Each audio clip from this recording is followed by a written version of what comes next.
غیبت سے بچیں، جھوٹ سے بچیں، بدکاری سے بچیں، زنا دنیا کے اندر جب میں نے نمبرنگ لگائی گناہوں کی، سب سے بڑا گناہ تو دنیا میں شرک ہے نا، تو وہ الحمدللہ ہم تو کرتے نہیں، ہم مسلمان ہیں، لا الہ الا اللہ محمد رسول اللہ پڑھنے والے ہیں۔ اب ہم پہ جو وزن آتا ہے وہ حضور صلی اللہ علیہ وسلم کی احکامات ہیں، ان کو ہم نہیں چھوڑتے۔ دنیا میں سب سے بڑا جو بڑے گناہ ہیں ان میں شرک کے بعد زنا ہے، شراب ہے، سود ہے، جوا ہے، رشوت ہے، والدین کی نافرمانی ہے۔ مجھے یہ بتائیں، ڈاکٹر آپ کو کہے کہ بھائی دودھ نہ پئیں، آپ کے لیے ٹھیک نہیں، آپ پیئیں گے یا چھوڑ دیں گے؟ چھوڑ دیں گے نا، کیونکہ دودھ حلال بھی ہے، جائز بھی ہے، منافع بخش بھی ہے، جسم کو فائدہ دیتا ہے، لیکن چھوڑ دیں گے۔ اگر قیامت والے دن یہ سوال ہوا کہ بھئی ڈاکٹر کے کہنے پہ تم نے دودھ اور چینی چھوڑ دی، رسول اللہ تمہیں منع کرتے رہے شراب سے باز آ جاؤ اور زنا سے باز آ جاؤ اور رشوت سے باز آ جاؤ، سود نہ کرو، تم کیا جواب دو گے؟ اتنی بھی قدر نہیں ہے ہمارے دل میں۔ ڈاکٹر کی عزت زیادہ ہے اپنے نبی کی نہیں؟ ہم اپنے نبی کا نعرہ لگائیں تاجدار ختم نبوت زندہ باد، تو ان کی شریعت بھی زندہ باد ہے، ان کا حکم بھی زندہ باد ہے، ان کی ہر بات پہ لبیک ہے، یا رسول اللہ آپ نے جو فرمایا ہر بات پہ عمل کرنے کے لیے میں حاضر ہوں۔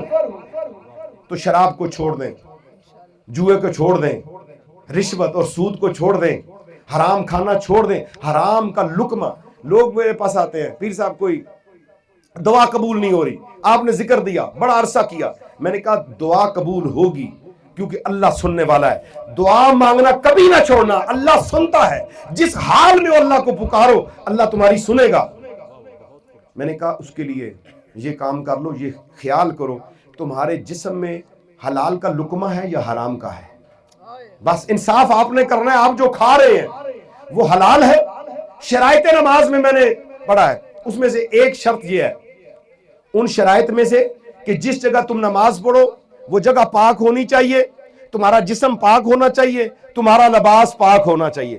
اگر ان شرائط میں یہ چیزیں نہیں تو نماز سرے سے نہیں ہوگی۔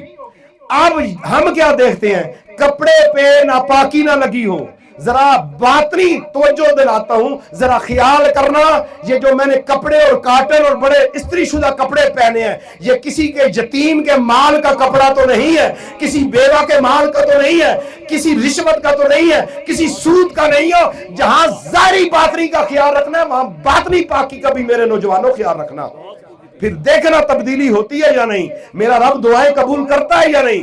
حرام کا لقمہ جائیں 40 دن وجود کے اندر وہ ایسے تفرقے پیدا کرتا ہے، جسم کے وجود کو توڑ پوڑ کے رکھ دیتا ہے جو حرام ہے، اور غلط سوچیں انسان کے وجود کو تباہ و برباد کر دیتی ہیں۔ اپنے جسم کو حرام کھانے سے بچا لیں، اپنی سوچوں کو گناہوں سے محفوظ کر لیں، انشاءاللہ بیڑا پار ہے۔ اللہ تعالیٰ مجھے اور آپ کو نماز پڑھنے کی، قرآن پڑھنے کی، عمل کرنے کی توفیق عطا فرمائے، آمین بجاہ نبی الکریم صلی اللہ تعالی علیہ وآلہ وسلم۔